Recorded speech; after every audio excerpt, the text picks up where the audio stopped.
इस संसार में ऐसी कोई भी समस्या नहीं है जिसका समाधान ना हो। हर समस्या का समाधान है, कोई ना कोई रास्ता है, बस आपको ढूंढना पड्डी ढीली रहेगा। महाभारत युद्ध के 17वें दिन का सूर्यास्त होने ही वाला था। अर्जुन के हाथों बाण लगने से जब कर्ण मौत के निकट था, तब वह बेहद पीढ़ा से गुजर रहा था। कर्ण के मन में ढेरों सवाल थे जिनका वो जवाब चाहता था। अपने प्रश्नों का उत्तर पाने के लिए कर्ण ने भगवान श्री कृष्ण को याद किया। कर्ण के निवेदन पर भगवान श्री कृष्ण कर्ण के पास गए। श्री कृष्ण के समीप आते ही कर्ण ने कहा, प्रणाम वासुदेव, अच्छा किया आप आ गए। मेरे मन में कुछ प्रश्न हैं जिनका उत्तर मैं आपसे चाहता हूं। भगवान श्री कृष्ण करुणा भरे स्वर में बोले, हे प्रिय भ्राता कर्ण, आपको इस हालत में देखकर मेरा मन विचलित हो रहा है। बहुत पीड़ा हो रही होगी ना? मित्र, तुम्हें भगवान कृष्ण की बातें सुनकर कर्ण मुस्कुरा दिए। भगवान कृष्ण ने कहा, पूछो राधे, क्या पूछना चाहते हो? कर्ण ने भगवान से कहा, हे वासुदेव, मेरे दुर्भाग्य की सीमाओं को क्या आप माप सकते हैं? मैं सूर्यपुत्र राधेकर्ण के नाम से जाना जाता हूं। मैं कुंती पुत्र कर्ण राधे के नाम से जाना जाता हूं। मैं कुलीन, युधिष्ठिर, शक्तिशाली भीम, शूरवीर अर्जुन, सुंदर नकुल और बुद्धिमान सहदेव का ज्येष्ठ भ्राता कर्ण राधे के नाम से जाना जाता हूं। सारा संसार मुझे सूत पुत्र कहता रहा और मैं सुनता रहा। तनिक सोचिए वासुदेव, तनिक सोचिए, तनिक मेरी पीड़ा को समझने का प्रयत्न कीजिए। भगवान कृष्ण कर्ण की ओर पास गए और बोले, हे राधे, आज जो भी बोलना है जी भर कर बोलिए। कर्ण बोला, हे माधव, जन्म देते ही मुझे मेरी मां ने त्याग दिया क्योंकि मैं माता के विवाह से पूर्व जन्मा था। परंतु एक अवैध पुत्र के रूप में जन्म लेने में मेरा क्या अपराध था? गुरु द्रोणाचार्य ने मुझे शिक्षा देने से मना कर दिया क्योंकि मैं एक सूत पुत्र था। क्षत्रिय होते हुए भी मैं क्षत्रिय नहीं था। जीवन भर में इस बोझ को ढोता रहा, परंतु इसमें मेरा क्या अपराध था? भगवान परशुराम ने मुझे उपहार स्वरूप शिक्षा तो दी, परंतु अभिशाप स्वरूप श्राप भी दिया कि जिस वक्त इस विद्या की मुझे सबसे अधिक आवश्यकता होगी, उस वक्त मैं उस विद्या को भूल जाऊंगा। अब बोलो केशव, इसमें मेरा क्या दोष था? एक बार जब मैं अपने शब्द भेदी बाण की विद्या का अभ्यास कर रहा था, तब मेरा तीर गलती से एक बछड़े को लग गया और बछड़े की मृत्यु हो गई, जो बस एक दुर्घटना मात्र थी। मेरे बार बार माफी मांगने पर भी बछड़े के स्वामी ने मुझे श्राप दिया कि असहाय अवस्था में मेरी भी मृत्यु होगी, जबकि इस दुर्घटना में भी मेरा कोई दोष नहीं था। परंतु फिर भी मुझे उस श्राप का कष्ट भोगना पड़ रहा।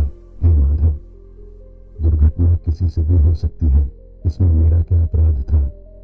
इतना ही नहीं, द्रौपदी के स्वयंवर में भी मेरा अपमान हुआ क्योंकि मैं एक सूत पुत्र था। क्या सूत पुत्र होना मेरा स्वयं का चुनाव था? परिस्थितियों ने मुझे सूत पुत्र बनाया था, इसमें मेरा क्या अपराध था? कर्ण ने आगे कहा, हे केशव, आज जो कुछ भी मुझे प्राप्त हुआ है वो दुर्योधन से ही प्राप्त हुआ है। यदि मैं उसकी तरफ से लड़ा तो मैं गलत कैसे हुआ? कर्ण के इन प्रश्नों को सुनने के बाद भगवान श्री कृष्ण बोले, हे भ्राता कुंती पुत्र कर्ण, इतना भी दुखी मत हो। अब मेरी भी कहानी सुन लो। मेरा जन्म कारागार में हुआ। जन्म से पूर्व मामा कंस के रूप में मृत्यु मेरी प्रतीक्षा कर रही थी। जिस रात मेरा जन्म हुआ, उसी रात मेरे माता पिता ने मुझे अपने आप से अलग कर दिया। हे कर्ण, तुम्हारा बचपन खड़गरथ, घोड़े, धनुष और बाड़ों के बीच उनकी ध्वनि सुनते हुए बीता। परंतु मुझे ग्वाले की गौशाला मिली, गोबर मिला और खड़ा होकर चल भी नहीं पाया कि उसके पहले प्राणघातक हमले झेलने पड़े। कोई सेना नहीं, कोई शिक्षा नहीं, कोई गुरु नहीं। लोगों से सिर्फ ताने ही मिले कि गोकुल में इन प्राणघातक हमलों का मूल कारण मैं हूं।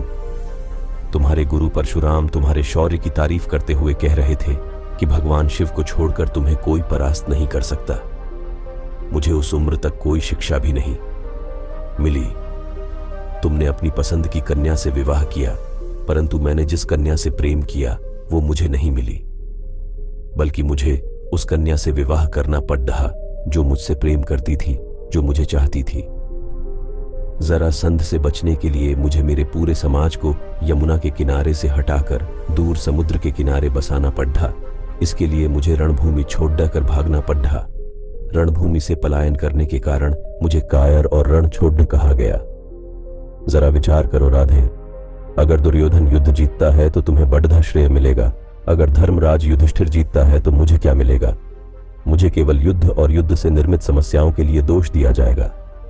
सब यही कहेंगे कि इस देव की पुत्र ने महाभारत करवाया है।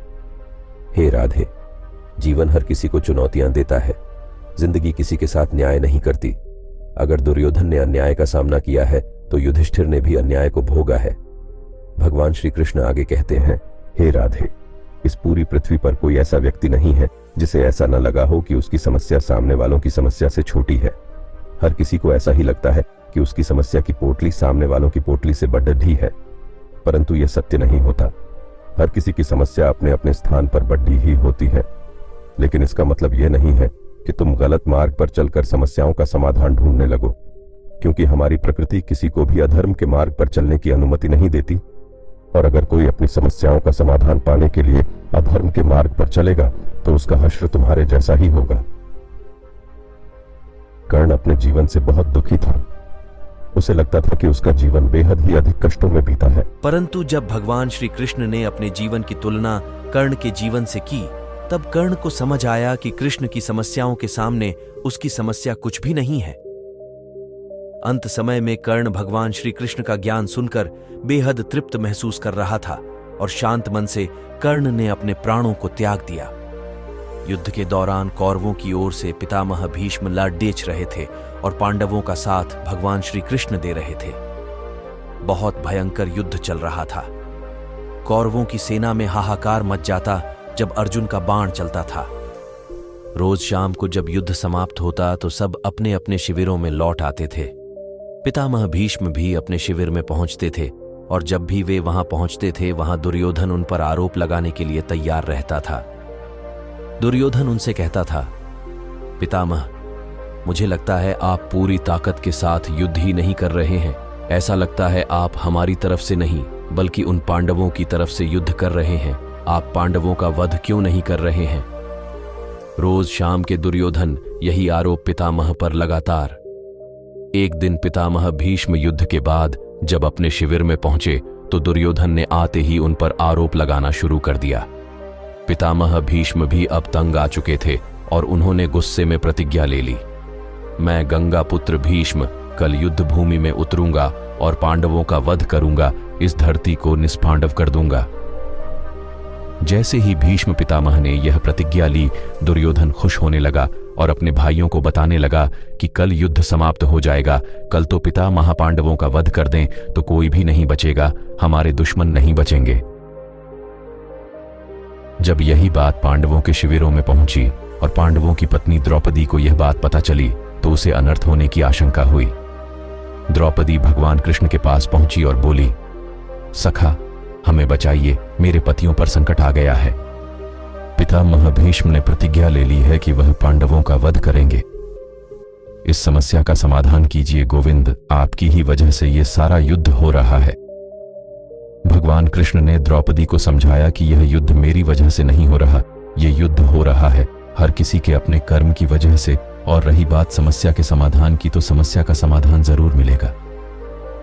भगवान कृष्ण ने द्रौपदी को समाधान बताते हुए कहा कि चलो भीष्म पितामह के शिविर में चलते हैं। भगवान श्री कृष्ण शिविर के बाहर रहे और द्रौपदी को अंदर भेजा। वहां पर भीष्म पितामह ध्यान में थे। वहां जाकर द्रौपदी ने भीष्म पितामह को प्रणाम किया।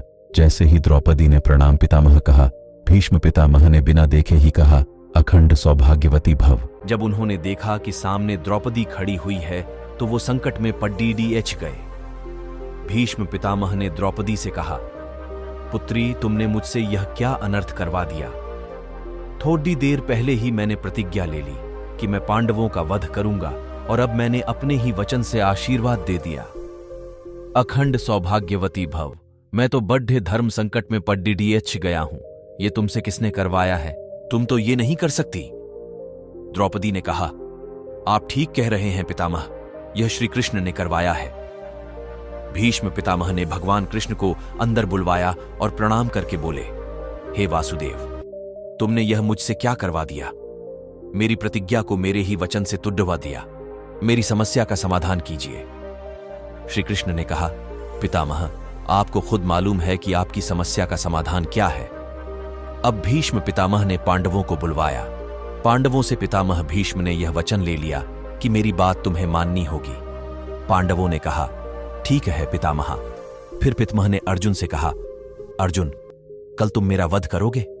अर्जुन ने कहा, मैं आपका वध कैसे कर सकता हूं? पितामह पितामह। भीष्म ने कहा, वत्स, कल तुम्हें मेरे प्राण लेने होंगे और यह काम तुम्हें करना ही होगा। अर्जुन ने कहा, जो आज्ञा पितामह, लेकिन मैं आपका वध कैसे कर सकता हूं? आपको तो इच्छा मृत्यु का वरदान है। भीष्म पितामह ने कहा, तुम बात तो ठीक कह रहे हो। जब मैं अपनी पूरी ताकत से लड़ूंगा तो महादेव के अतिरिक्त मुझे कोई और परास्त नहीं कर सकता।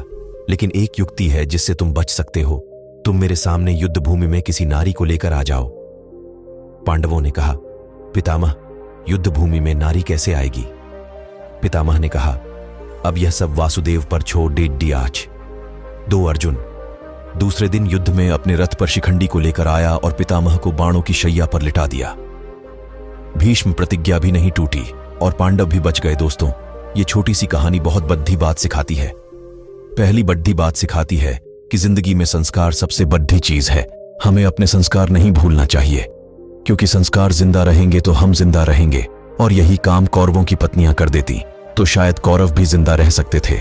और दूसरी बड़ी बात कि जिंदगी में हर समस्या का समाधान है। इतने बड़े बड़े संकट आए, लेकिन महाभारत में हर संकट का समाधान होता चला गया। दोस्त, जीवन बहुत सुंदर है, इसे और सुंदरमय बनाओ।